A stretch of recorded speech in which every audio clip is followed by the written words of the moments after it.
Kenapa orang-orang lebih suka pinjam ke pinjol? Karena memang di situ terbesit kemudahan dan tanpa ada saudara dan teman yang tahu.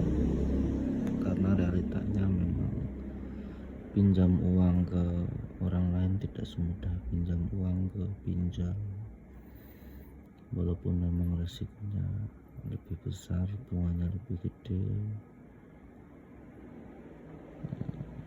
tapi kemudahan itulah yang membuat orang lebih memilih untuk pinjam ke pinjol. Sebenarnya hal ini dilematis ya, karena memang kadang orang yang pinjam duit itu ya nggak ada tanggung jawabnya, nggak ada otaknya. Tapi di sisi lain ada juga orang-orang yang memang membutuhkan uang, sangat-sangat butuh dan harus ditolong. Nah, ibaratnya nggak bisa dipukul rata. Kalau orang pinjam itu pasti susah kembaliinnya, ya enggak, cuman memang kebanyakan nyatanya seperti itu. Jadi tidak heran kalau banyak orang yang terlilit hutang dengan pinjol. Tapi memang banyak juga yang bicara kalau pinjol itu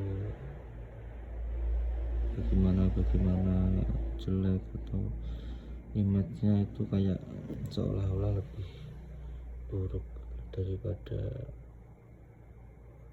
rentenir dan lain-lain, padahal sama aja. Malah sebenarnya pinjol ini mempermudah kita mendapatkan uang, apalagi di dalam situasi darurat.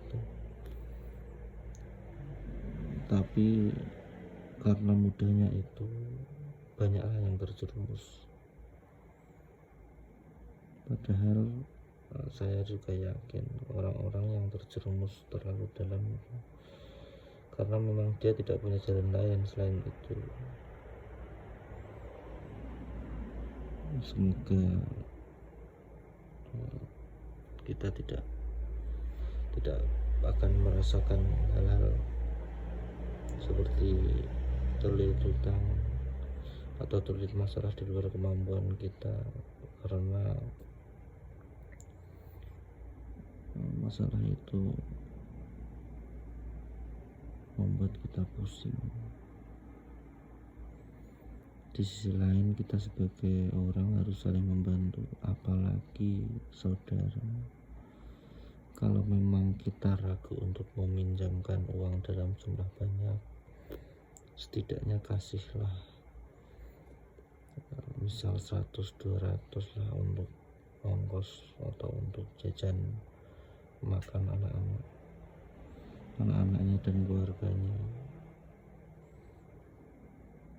Karena saya sendiri juga kadang seperti itu, ketika ada saudara yang pinjam katakanlah 1 juta, saya ya kecuali memang nggak ada dan orang itu memang sudah punya reputasi buruk, untuk saya pribadi yang penting tak kasih 100 tapi saya ikhlas, daripada tak pinjemin 1 juta tapi kita berharap dikembalikan. Jadi seperti itu.